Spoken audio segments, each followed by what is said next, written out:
제가 오늘 여러분들에게 누가 거짓말을 하였는가, 그 드라마, 그 역사 드라마에서 어느 임금이 한 말인데, 제가 그 말을 따서 누가 거짓말을 하였는가, 이런 제목으로 좀 말씀을 드리려고 해요. 여러분들은 이 세상을 믿습니까? 믿는다면 얼마나 믿을 수 있습니까? 저는 이 세상을 믿을 수 없는 세상이라고 보고 있습니다. 이 세상이 얼마나 거짓되고 악한지 저는 살면서 정말 이 세상이 악하구나, 거짓되구나, 그것을 많이 보고 느꼈습니다. 옛날 제가 어렸을 때 재미난 표가 많이 있었어요. 불도 많이 나고 연탄불을 많이 쓰다 보니까 그런 표가 있었는데, 꺼진 불도 다시 보자, 이런, 우리 청년들은 아마 그 표가 생소할 거예요. 잘 모를 겁니다. 그만큼 거짓이 가득해서 또 확인하고 또 확인해야 하는 세상이 되었다고 생각합니다. 정보는 차고 넘칩니다. 그런데 믿을 수 있는 진짜 정보보다는 믿을 수 없는 가짜 정보가 대부분입니다. 제 말을 인정하는 분도 있고 또 인정하지 않는 분도 있을 겁니다. 그런데 안타깝지만 그게 현실입니다. 제가 여러분에게 한 가지 물어보겠습니다. 지금 여러분이 살고 있는 이 세상이 정상이라고 생각합니까? 약간 미친 사람은 정상이라고 생각할 수도 있을 거예요. 본인도 이상하니까. 그러나 정상인의 눈에 이 세상을 보게 되면 맛이 갔어요. 제정신이 아닌 것이 느껴집니다. 이 세상이 얼마나 거짓되고 부패한지 눈이 있고 귀가 있다면 아마 여러분들 양심이 있다면 다 아실 거라는 생각이 듭니다. 공신력이 있는 공영방송에서 보도했던 뉴스들을 보십시오. 대놓고, 지금은 아주 대놓고 거짓 뉴스를 하고 있는 것을 봅니다. 그러다 나중에 문제가 생기면 실수했다는 그 말 한마디면 그것으로 그냥 지나가 버리고 맙니다. 그리고 유튜브를 보더라도 조회수를 늘리기 위해 터무니없는 거짓말과 책임질 수 없는 말들을 마구 쏟아내고 있습니다. 누구의 말이 맞는지, 누구의 말이 틀렸는지 분간할 수가 없어요. 헷갈립니다. 그리고 아이들의 인성과 지식을 책임지고 있는 학교는 또 어떻습니까? 학교 교육도 교사들 중에 학생들에게 거짓되고 왜곡된 역사를 가르치거나 편향된 정치 이념을 가르쳐 사회에 큰 문제를 일으킨 교사들도 있었습니다. 그리고 우리가 가장 힘들게 하는 것은 국민들이 정치인을 믿지 못하고 있다는 것입니다. 입만 열면 거짓말에 국민과 한 약속도 잘 지키지 않습니다. 그것뿐인가요? 갑질 논란으로 국민을 우습게 여길 때가 있습니다. 그리고 자신의 이익과 정당의 이익만을 위해 일하는 자들이라는 인식이 국민들에게 강하게 박혀 있어서 국민들이 정치인들을 좋아하지 않습니다. 심지어 아이들도 정치인이 하는 말을 믿지 않는다는 그런 우스개 이야기도 들었습니다. 또한 정부는 어떻습니까? 정부는 정직할까요? 국민들에게 진실만을 말하고 있을까요? 솔직하게 말해 국민들이 정부를 또 신뢰하지 않는 걸 봅니다. 왜냐하면 정책에 일관성이 있어야 되는데 일관성이 없습니다. 하라고 했다가 금방 하지 말라고 하고 왔다 갔다 우왕좌왕하다 보니까 이건 하라는 건지 하지 말라고 하는 건지 어느 장단에 맞춰 춤을 춰야 할지 믿음이 안 가는 게 사실입니다. 그리고 코로나 시국 때 정부기관인 질병관리청에서 국민들의 건강을 빌미로 백신을 강제 통제로 맞게 한 적이 있었습니다. 그때 백신의 부작용으로 인해 얼마나 많은 사람들이 희생을 당했는지 아마 여러분들 보셨을 겁니다. 피해 가족들이 국회의사당에 모여 울며 항의하는 모습을 전 국민들이 보았습니다. 사실 저희 가족과 우리 교인 중에도 백신을 맞아 고통을 호소하는 사람들이 있었습니다. 그때 정부와 질병관리청에 백신에 문제가 있다고 양심 있는 의사협회에 있는 분들이 강력하게 항의를 한 적이 있었습니다. 이거 백신에 문제 있습니다. 다시 한번 검사해 봐야 됩니다. 일본은 시학적에서는 이거 문제가 있다고 그러고 백신 놓는 걸 금했지 않습니까? 근데 우리 정부는 질병관리청에서 나와서 뉴스에 나와서 백신에 아무런 문제가 없다고 했습니다. 얼마 전 뉴스에서 백신에 곰팡이와 이물질이 검출되었다는 뉴스를 통해서 보고 모든 국민들이 충격을 받았습니다. 여러 가지 크고 작은 일들을 보면서 이 세상을 무조건 믿을 수 없다는 생각을 가지게 되었습니다. 저만 그런가요? 아마 여러분들 중에서도 저와 같은 마음일 거라고 생각해 봅니다.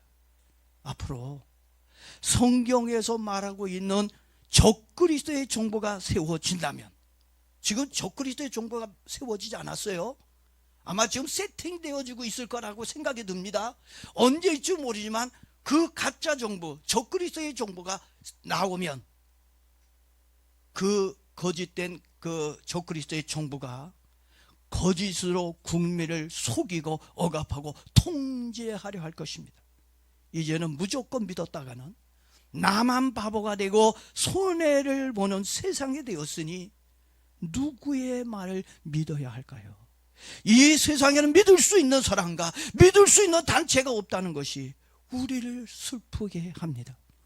우리말 중에 믿을 놈 하나 없다는 말이 이 시대를 두고 하는 말 같아 마음이 씁쓸해집니다. 그래도 감사한 건 우리에게는 하나님이 계셔요.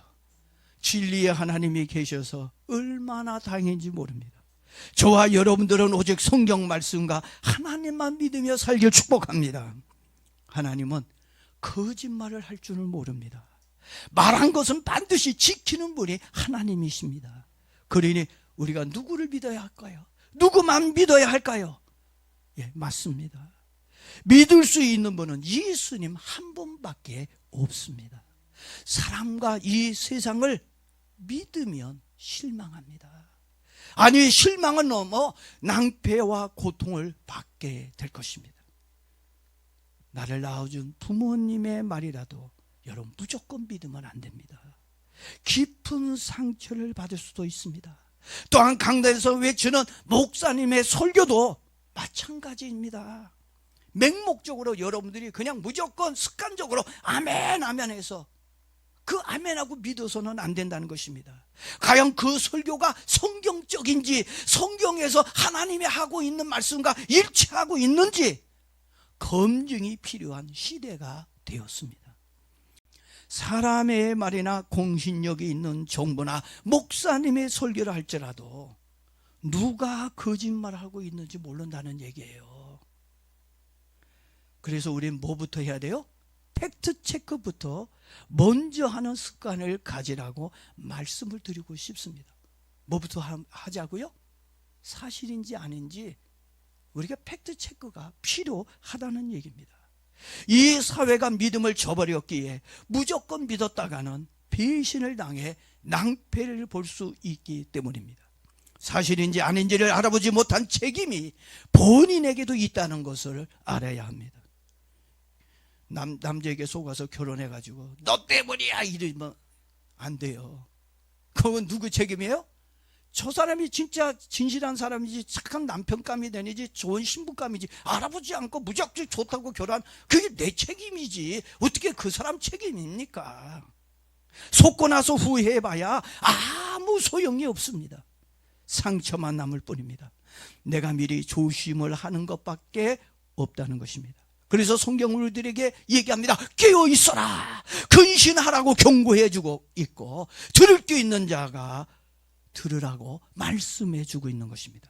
거짓에 속으면 물질과 생명 모두 잃어버리게 될 것입니다. 내 신앙, 내 재산, 내 생명을 모두 지키고 싶다면 반드시 사실 유무를 확인하고 분별할 수 있는 능력을 키우기를 바랍니다. 사실 우리들이 이 험한 세상에서 숨을 쉬고 있는 거, 그 한 가지만 가지고도 힘든데 거기다가 또 팩트 체크까지 해가며 살아야 한다고 생각하니까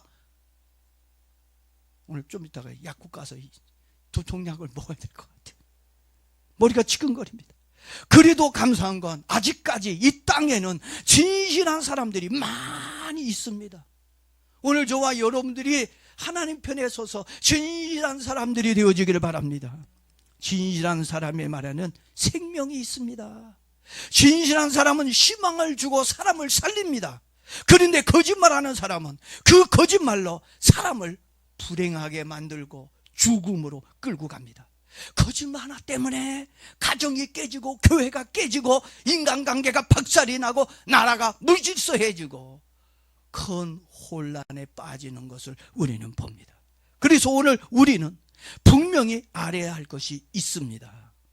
이 세상은 단순히 돈과 정치, 이념을 위한 싸움이 아니라 참과 거짓과의 싸움이며 하나님과 마귀와의 싸움이라고 하는 것을 알아야 합니다. 하나님의 주적이 누구일까요? 마귀입니다. 진실의 주적은 누구일까요? 거짓입니다. 정직한 사람의 주적은 누구일까요? 거짓말하는 사람이 주적입니다. 그렇다면 자유민주주의 주적은 누구일까요? 대한민국은 자유민주주의 국가입니다. 그러니 자유민주주의를 해치려고 하는 공산주의 국가와 독재 국가가 주적일 것입니다. 그런데 참 안타까운 건 내 생명과 내 재산을 위협하고 있는 주적이 누구인지도 모르고 있는 한심한 사람들이 있어 걱정스럽습니다. 우리 기독교인들은 누가 친구이고 누가 주적인지 분별할 수 있는 지혜가 있기를 바랍니다. 그래야 나라와 교회 그리고 소중한 나의 가정을 지킬 수 있습니다. 우리의 주적인 거짓을 지지하고 따라가면 우리 다 죽습니다. 이번 6월 3일 지방선거가 있습니다. 저 투표할 겁니다. 당일 투표할 겁니다. 여러분들도 6월 3일 투표할 거지요? 투표해야 됩니다. 아무리 바빠도 우린 당일 투표를 해야 합니다. 그리고 누가 정직하고 진실한 사람인지, 누가 국가와 국민을 위해 일하고 유익을 줄 수 있는 사람인지 잘 판단한 후에 여러분의 소중한 한 표를 행사해야 될 거라고 생각합니다. 다시 한번 강조합니다. 선거는 우리의 미래가 걸린 일입니다. 여러분의 자녀들에게 건강한 자유 대한민국을 물려주고 싶다면 거짓말하는 사람에게 표를 주면 안 됩니다. 어떤 사람은 돈 받아서 찍어주고 먹을 거 얻어먹었다고 찍어주고 나하고 친하다고 나하고 안다고 나하고 같은 동양이라고 가깝다고 찍어주는 사람이 있습니다. 그렇게 선거하면 안 돼. 그렇게 해서 표를 주면 안 됩니다. 경제를 살릴 수 있는 사람, 나라를 지킬 수 있는 사람, 국민들을 안심하고 살 수 있도록 해줄 수 있는 사람, 지역 경제를 발전시킬 수 있는 사람, 정직한 사람을 뽑아야 나라가 편안해지고 발전할 수 있는 겁니다. 잘못 뽑아놓고 맨날 그냥 힘들다고 그러고 죽겠다고 그러고 못 살겠다고 그러지 말고 처음부터 바르고 정직하고 올바른 사람을 뽑아야 된다는 얘기입니다. 그리고 성도는 거짓과 타협하는 것이 아니라 진리가 되시는 예수님을 따라가는 사람이 되어야 합니다. 근데 요즘 진리 따라가는 사람 적어요. 하나님 말씀 따라가는 사람 적어요. 입으로는 예수 믿는다 그러고 하나님 진리를 따라간다고 하지만 절대 진리 안 따라가요. 저도 그래요. 사람 앞에 질 따라가면서 오늘 설교를 하지만 어떤 날 보니까 진리는 안 따라가고 돈 따라가고 사람 따라가고 세상 따라가는 내 모습을 볼 때가 있어요. 예? 여러분, 우리 예수 따라 살기를 바랍니다. 왜냐고요? 여러분이 믿는 하나님은 회전하는 그림자도 없는 참된 분이기 때문입니다. 그리고 성경은 분명히 말을 합니다. 진실은 하나님께 속하였고 거짓은 마귀에게 속해 있다고 하였습니다. 진리만이 생명이고 축복입니다. 그리고 여러분, 거짓말은 단순한 실수가 아니에요. 우리가 이제 실수했어. 근데 자꾸 그 실수를 반복하는 사람은요, 의도적인 것도 있고요, 그 안에 영적인 문제입니다. 자꾸 거짓말하는 사람은요, 그 영적인 거예요. 왜? 아버지 마귀를 닮아서 그 마귀의 유전 인재를 받았기 때문에 입만 열면 거짓말하는 거예요. 실수가 아니라니까요. 예수님께서 요한복음 8장 44절에서 이렇게 말씀하셨습니다. 마귀는 거짓말장이요 거짓의 아비이니라. 아버지 닮으니까 그렇게 사는 거예요. 우리들의 아버지는 정직한 아버지, 진실한 아버지예요. 하나님 믿는 사람은 정직한 마음을, 하나님의 영이 정직하니까 우리의 마음도 정직해질 수밖에 없는 겁니다. 예? 전 그래서 예수님이 마귀는 거짓말장이고 거짓의 아비고 살인자는 이 말이 아주 예리하고 정확한 말씀이라고 생각합니다. 왜냐하면 거짓은 단순히 말의 실수나 말장난이 아니라 마귀의 성품이기 때문입니다. 마귀는 처음부터 속이는 자이며 살인자라는 사실을 기억하기 바랍니다. 마귀가 에덴 동산에서 하와에게 뭐라고 얘기하죠? 너는 절대로 죽지 않아. 이 선악과 먹어 안 죽어. 아니야, 하나님의 말씀에 만지지도 말라 그랬는데 이 하와도 이 거짓말쟁이야. 예? 하나님은 언제 만지지 말라 그랬어요? 먹지 말라 그랬지? 그러니까 거짓말쟁이의 말을 듣고 또 거짓말을 하는 거예요. 인간은요. 그러니까 여러분이 만나는 사람 중요해요. 예? 진실한 사람 만나야지, 믿음 있는 사람 만나야지. 맨날 거짓된 사람 만나면은 결국 거짓된 삶을 살 수밖에 없어요. 이 뱀이 하와에게 너는 절대로 죽지 않는다는 거짓말로 하나님의 말씀을 아주 비틀어 버렸습니다.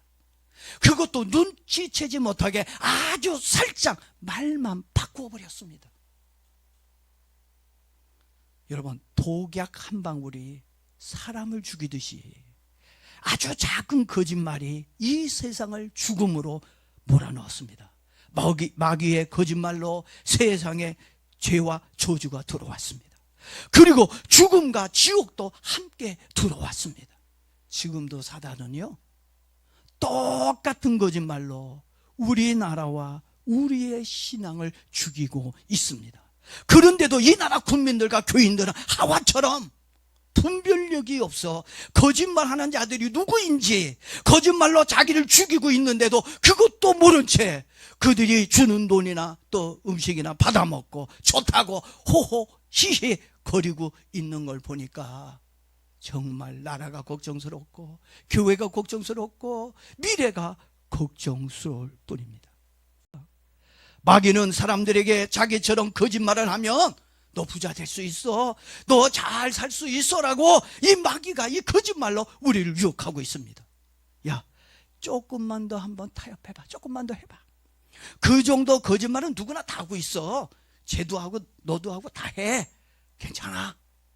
거짓말해도 아무런 문제 없이 다 잘 먹고 잘 살고 있잖아. 지금 이 나라 얼마나 잘 사냐. 거짓말해도 다 잘 먹고 잘 살아. 괜찮아. 거짓말해도 아무런 문제 없이 다 잘 먹고 잘 살고 있다고 얘기를 합니다. 그러면서 뭐라고 얘기합니까? 거짓말 안 하면 너만 손해야. 거짓말 안 하면 너만 손해라고 얘기합니다. 이렇게 사람의 마음에 거짓을 심어놓고 있어요.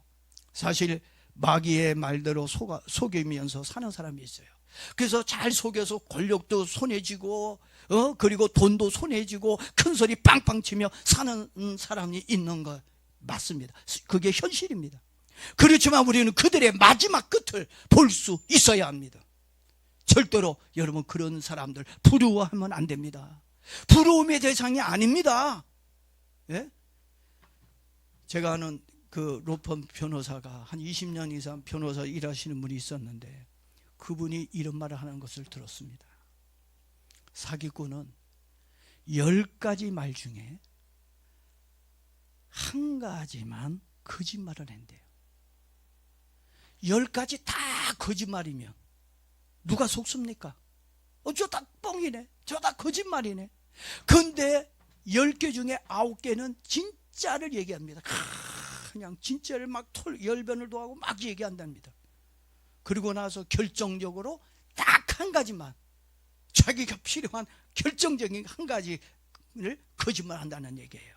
그러면 모든 사람들이 그 말이 거짓인 줄 모르고 지금까지 9가지 진실한 말을 했으니까 요거 한 가지가 이것도 진실할 거라고 생각하고 믿는다는 거예요. 그래서 다 속는다고 얘기하고 있습니다. 사기꾼들이요, 그렇게 해서 사기를 치는 겁니다. 그리고 사기꾼들은 엄청나게 친절하다는 거예요. 우리 아빠보다 더 친절하고 우리 엄마보다 더 친절하고 내 친구보다 더 친절해. 우리 교회 이제 다단계 거기에 사업에 빠진 사람 있었는데 교회보다 거기 가니까 사랑이 더 많대. 나중에는 울고 후회하고 왔지만, 예? 이렇게 사기꾼들은 얼마나 친절하고 달콤한지 몰라요. 그 거짓말을 믿게 하기 위해 말도 번지르하게 아주 잘합니다. 그리고 친절도 서비스도 무척 달콤하다고 합니다. 여러분 결혼해 보셨잖아요. 연애할 때 얼마나 달콤합니까? 얼마나 친절합니까? 그랬더니 나중에 결혼해서 뭐라고 얘기해요? 쏘갔구나 라고 하면서 살잖아요. 이렇게 사기꾼들은요 엄청나게 친절하고 달콤하다는 얘기예요. 근데 그 친절과 달콤하게 속아 고통을 받고 있다고 얘기하고 있습니다. 사람 속이는 거 아주 쉽죠. 해볼 만하죠. 잠언 14장 12절에 이렇게 얘기합니다. 어떤 길은 사람이 보기에 바르나 필경은 사망의 길이라고 말해주고 있습니다. 거짓의 특징을 보면 이렇습니다. 처음에는 내가 거짓말을 붙잡고 있는 것 같지만 나중에는 거짓말이 나를 붙잡고 있다고 말하고 있습니다. 우리는 돈 몇 푼 때문에 거짓말하는 사람이 되지 말고 좀 가난하게 살지라도 좀 진실되게 떳떳하게 좀 살기를 바랍니다. 거짓은 사람을 묶고 죽이지만 진실은 반대로 사람을 자유롭게 하고 살려줍니다. 예수님이 말씀하셨습니다. 진리를 알지니 진리가 너희를 자유롭게 하리라. 여기서 진리는 단순한 정보가 아닙니다. 예수님 자신을 가리켜서 한 말입니다. 예수님은 얘기합니다. 내가 곧 길이요 진리요 생명이라고 말씀하셨습니다. 세상의 이치는 상황에 따라 말아요. 이 세상은 그때그때 환경과 분위기에 따라서 달라집니다. 바꾸어집니다. 그러나 예수님의 진리는 영원히 변하지 않습니다. 사람은 속여도 진리의 하나님은 속일 수 없습니다. 여러분, 진실한 사람의 특징이 무엇인지 아십니까? 실수를, 우리 인간이니까 우리 실수해요. 잘못하기도 합니다. 그런데 숨기려 들지 않습니다. 잘못한 거 인정합니다. 또 그거 잘못됐지 하면 변명하기보다 인정합니다. 그래서 진실한 사람들은 쿨하게 인정을 합니다. 상처 준 거 알았으면 미안하다고 사과할 줄도 아는 게 그게 진실한 사람입니다. 그래서 진실한 사람 곁에는 시간이 지나면 사람이 남습니다. 그러나 반대로 거짓말하는 사람 곁에는 처음에는 사람들이 바글바글 모이지만 결국은 다 떠나고 맙니다. 왜 그렇습니까? 신뢰가 깨졌기 때문입니다. 어느 성도가 기업을 하다가 큰 위기를 만났습니다. 세금을 속이면 많은 돈을 벌 수 있는 그런 상황이 되었습니다. 그래서 주변 사람들이 얘기합니다. 다들 그렇게 하니까 걱정하지 마. 조금만 숨기면 돼. 괜찮아. 그런데 그분이 밤새 기도를 하다가 결심을 했습니다. 망해도 정직하게 망하자.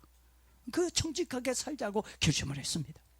결국 세금을 제대로 냈고 물질의 손해를 보았습니다. 그런데 몇 년 뒤 그 회사가 오히려 신뢰를 얻어 큰 거래를 맡게 되었습니다. 그분이 이렇게 간증을 하였습니다. 정직은 느려 보이지만 결국 가장 안전한 길이었습니다. 정직은 느려 보여도 뭐라고요? 가장 안전한 길이었다는 얘기입니다. 성도 여러분, 진실은 당장 손해처럼 보여도 결국 하나님이 책임져 주시고 축복해 줄 줄 믿습니다. 우리는 진리의 하나님만 믿고 따라가면 돼요. 예? 모든 거 다 하나님이 책임져 주실 겁니다. 지금 이 시간에는 그러면 어떻게 이 거짓을 분별할 수 있는지, 거짓을 분별 못해서 우리가 속아서 다 낭패를 겪잖아요. 그래서 이제 이 진리와 거짓을 분별할 수 있는 그 방법에 대해서 좀 말씀을 드릴게요. 이 시대는 분별력이 진짜 중요합니다. 왜냐하면 거짓은 항상 진실한 것처럼 포장하고 있어요. 포장지가 들어오면 누가 살아요? 어떤 물건 사면 포장지는 화려하고 고급스럽고 너무 좋아 보여. 받으면 막 그냥 기분이 좋아. 근데 포장지 뜯고 나면 기분이 찢어져. 포장지에 옛날 우리나라 과일 사면 앞에 것만 좋아. 나 가면 갈수록 외국 거 보세요. 그냥 앞에 거, 뒤에 거, 중간 거 똑같아. 변함이 없어. 처음에 좋으면 다 좋고 처음 나쁘면 다 나빠. 이런 그 외국은 그래요. 근데 오늘 우리가 이렇게 너무 거짓된 거에 위장되고 포장에 속고 있습니다. 사단은요, 사단과 거짓은 무서운 모습으로 뿔을 달고 오지 않습니다. 많은 사람들은 귀신하면 막 그냥 막 무섭게 생각하고 하는데, 여러분 생각할 만큼 귀신과 사단은 막 그렇게 무섭게, 사기꾼은 막 그렇게 무섭게 생긴 사람들이 아닙니다. 멋지게, 섹시하게, 정신을 못 차릴 정도로 멋지게 하고 옵니다. 좋은 사람처럼, 정의로운 사람처럼, 사랑이 많은 사람처럼 다가옵니다. 그러니 어떻게 알 수가 있겠습니까? 분별을 한다는 게 너무 어렵습니다. 분별하는 안경이 나왔으면 좋겠어요. 그래도 여러분 조금만 정신을 차리고 보면 충분히 진실한 사람인지 아니면 거짓된 사람인지 우리가 구별할 수 있습니다. 하나님이 구별할 수 있는 방법을 가르쳐 주셨어요. 첫 번째는 하나님의 말씀과 비교해 보는 겁니다. 자꾸 하나님의 말씀과 비교해 보려고 해보세요. 예? 말과 감정과 분위기보다는 성경 말씀이 기준이 되어야 됩니다. 하나님의 말씀을 그 기준으로 하나님의 말씀을 알고 가면 누가 뭐라 그래도 저건 성경하고 다른데? 전 거짓말인데? 분별이 돼요. 근데 성경을 모르고 성경을 기본으로 안 사니까 누가 진짜를 얘기하고 가짜를 얘기하는지 모르는 거야. 분위기에 휩쓸리고 감정이 휩쓸려가 하는 거예요. 누가 아무리 감동적인 말을 했을지라도 성경과 다르면 거짓말입니다. 오늘 제가 여러분에게 설교를 은혜롭게 멋지게 참 감동적으로 잘했다 할지라도 성경과 다르면 여러분 그건 은혜가 아니에요. 나를 죽이는 말씀입니다. 따라가면 안 됩니다. 사람의 말은 틀릴 수 있지만 하나님의 말씀은 틀리지가 않기 때문입니다. 초대교회의 베레아 교인들은 그 위대한 사도 바울의 설교를 들으면서도 나는 나 같으면 사도 바울이 성경을 쓴 사람이잖아요. 난 바울과 같은 사람이 얘기했으면 나 100% 믿겠어. 근데 베레아 교인들은 바울의 설교를, 그 위대한 바울의 설교를 들으면서도 사실인가? 성경에 있는가? 성경을 가지고 확인하고 검증했다는 얘기입니다. 근데 오늘날 많은 사람들이 목사님의 설교를 듣고는 있지만 성경을 보질 않아요. 성경을 모르니까 그 설교가 성경적인지 구분을 하지 못해서 강단에서 목사님들이 설교를 할 때 거짓말을 설교를 하게 돼도 몰라. 왜? 성경을 모르는데 아무리 막 얘기해도 성경을 알아야 저거 성경하고 다른데 가짜를 발견할 수 있지 않습니까? 여러분들 하나님의 말씀을 알기를 바랍니다. 사기꾼에게 안 당하려면 성경을 알아야 돼요.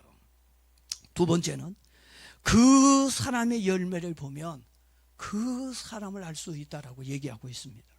예수님께서 직접 말씀하셨어요. 그들의 열매로 그들을 알 수 있다. 우리는요, 열매를 맺으며 사는 거예요. 어떤 열매가 있는지 그 열매를 보면 아, 저 사람은 거짓이다. 아, 저 사람은 진실하다라고 알 수가 있어요. 말은 청산유수로 기가 막히게 잘하는데 약속을 안 지켜. 약속을 안 지키는 사람, 그리고 말을 자꾸 바꾼다면 그 사람은 100% 사기꾼입니다. 제가 이 물건을 사면 처음에 팔 때하고 또 막상 계약할 때하고 달라. 전 그걸 너무 많이 봅니다. 왜 처음에 소개할 때 물건하고 샀을 때의 물건이 다른지. 그게 뭐예요? 거짓이거든요. 말을 자꾸 수시로 바꾼다면, 그 약속을 안 지킨다면 100% 그 사람은 누구라고요? 사기꾼이에요. 거짓말하는 사람입니다. 그런 사람하고 사귀고 그런 사람하고 살면 불행해지는 거예요.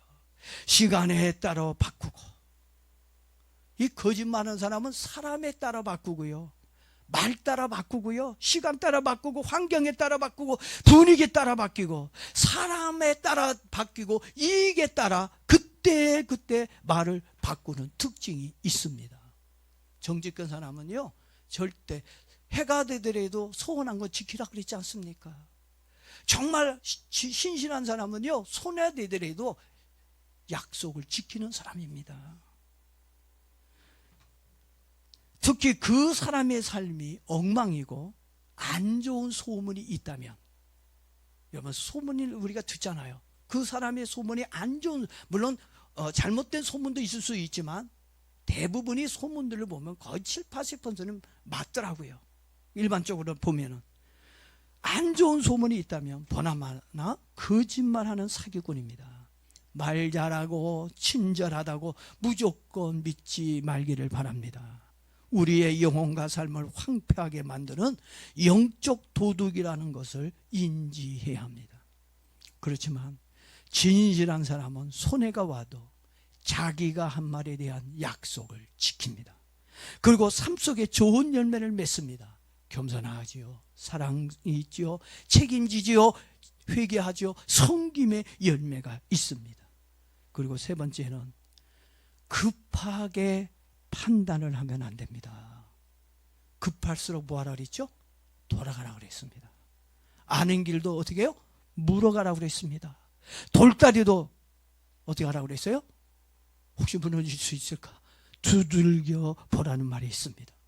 항상 신중하게 자세히 알아본 후에 선택을 해도 늦지 않는다는 것입니다. 사기꾼의 특징 중 하나는 사람을 굉장히 불안하게 해요. 조급하게 합니다. 지금 당장 결정을 해야 합니다. 시간이 없습니다. 지금 안 하면 기회가 없습니다. 마지막입니다. 손해를 봐도 나는 책임지지 않습니다. 지금 안 하면 평생 후회하며 살 것처럼 말을 합니다. 생각할 수 있는 시간과 여유를 안 줍니다. 그러나 하나님은 질서의 하나님이십니다. 먼저 마음의 평안과 기쁨을 줍니다. 그러니까 여러 마음의 평안과 기쁨이 없으면 하지 말아야 돼요. 근데 불안한데 해? 그건 거짓이란 얘기예요. 그건 하나님의 사인이 아니야. 너무 섣불리 속단하고 결정하는 게 항상 망하는 거예요. 잘못되는 겁니다.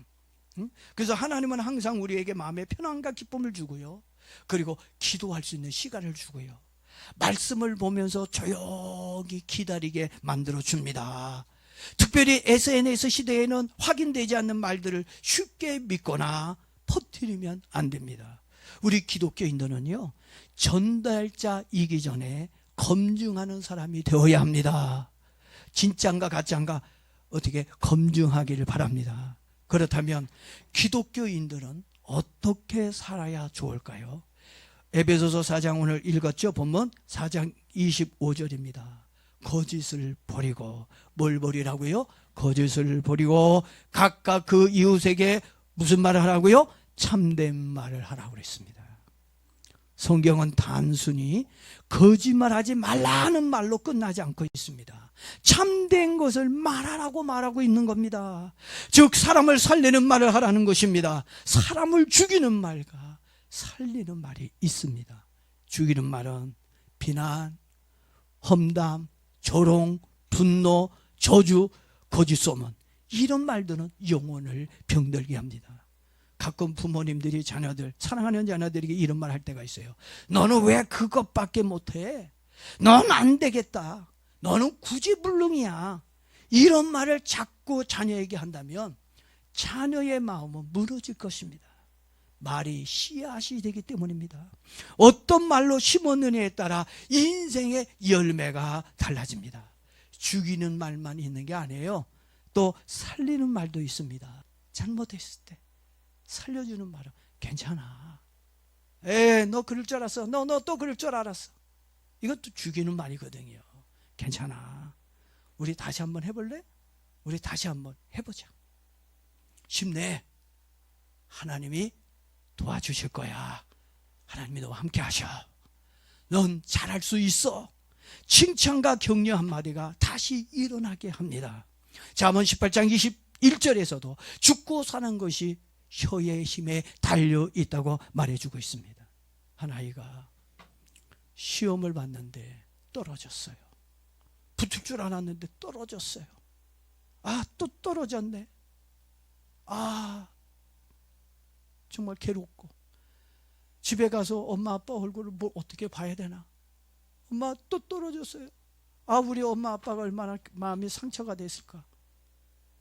우리 아빠 보나마나 막 열받아가지고 야 이 새끼야 또 떨어졌어. 이거 가면 집에 가면 이 욕 직살이 먹을 것 같은. 그러면서 집에 가서 울면서 집에 들어갔어요. 어머니가 그 모습을 보면서 말했습니다. 또 떨어졌구나. 그러면서 아이에게 얘기합니다. 괜찮아. 너는 실패한 게 아니라 배우고 있는 중이야. 다시 하면 돼. 다음에 하는 잘 보자. 그 말 한마디가 아이의 인생을 바꾸어 놓았습니다. 그 아이가 성공해서 이렇게 말했습니다. 내가 성공할 수 있었던 것은 어머니가 해준 믿음의 말 때문이었습니다. 여러분의 말이 칼이 되기보다는 상처를 감싸주는 붕대가 되어주기를 바랍니다. 그리고 진실은 반드시 승리합니다. 거짓이 잠시 이긴 것 같지만 오래 가지 못합니다. 예수님도 거짓 증언으로 십자가에 달리셨습니다. 우리나라에도 거짓 증언으로 파면을 당하고 억울하게 감옥에서 고통을 받고 있는 사람들이 있습니다. 사람들은 예수님을 실패한 것으로 보았습니다. 그러나 사흘 뒤 예수님은 부활하셨습니다. 진리가 승리한 것입니다. 해는 잠시 가릴 수는 있어도 영원히 가릴 수는 없습니다. 여러분이 정직하게 살았는데 부당한 대우를 받고 물질적 손해를 입을 수도 있습니다. 그때 많이 억울하겠죠. 많이 억울할 겁니다. 내 마음을 사람들이 몰라준다 해도 하나님은 여러분의 마음을 이해합니다. 다 아십니다. 갈라디아서 6장 7절 보니까 사람이 무엇이든지 그대로 거두려고 했어요. 거짓은 결국 심판을 받게 될 것이고 진실은 결국 드러나게 될 것입니다. 사랑하는 성도 여러분, 거짓이 지배하는 시대 속에서 우리는 살고 있습니다. 그러나 하나님은 오늘 우리들에게 말씀하고 있습니다. 거짓을 버리고 진리를 붙잡으라고 얘기하고 있습니다. 진리는 단순한 지식이 아닙니다. 예수 그리스도이십니다. 진리 안에 있을 때 우리는 거짓을 분별할 수 있습니다. 그리고 세상을 살리는 말을 하게 될 것입니다. 이제 말씀을 좀 마무리하고 마치도록 하겠습니다. 오늘부터 3가지만 좀 결단했으면 좋겠습니다. 첫째는 말을 쉽게 믿기보다는 진짜인지 확인해 보면 좋겠습니다. 두 번째는 성경으로 세상을 분별했으면 좋겠습니다. 그리고 세 번째는 살리는 말하는 사람이 되었으면 좋겠습니다. 네 번째는 거짓말을 멈추고 참된 말을 했으면 좋겠습니다. 가정에서도 교회에서도 세상에서도 저와 여러분의 입술이 진리의 통로가 되길 예수님의 이름으로 축복합니다.